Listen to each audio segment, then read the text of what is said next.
On les appelle des city breaks, des séjours courts dans les grandes métropoles françaises ou européennes. Et Nantes n'échappe pas à la tendance.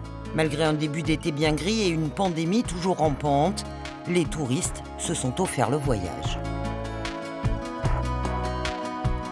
Nous, au Havre, on a aussi un parcours artistique, un petit peu dans le même genre.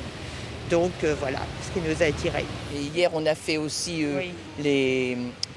la fabrique, c'est comme ça s'appelle ? Les machines, vraiment là, c'était super. L'éléphant, ça nous a beaucoup plu, disons. Oui.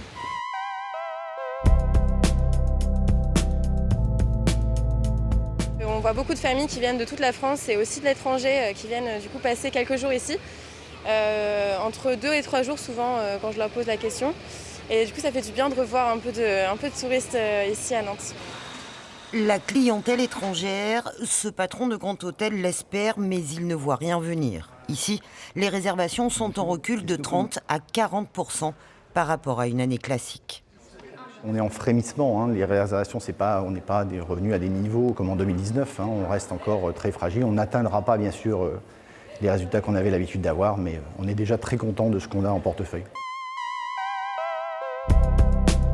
Les touristes français sont là, ils reviennent. Ouais. Et les étrangers ? Alors les étrangers, personnellement, moi je les vois pas pour l'instant. Un petit peu, mais c'est encore timide.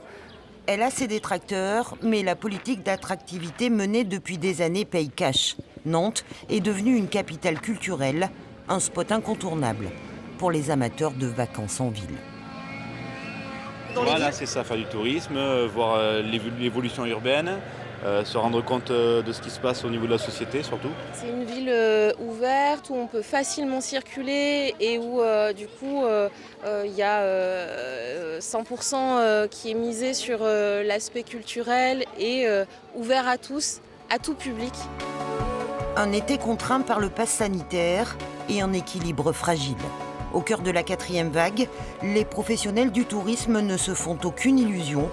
La saison 2021 ne suffira pas à combler les pertes accumulées depuis le début de la crise sanitaire.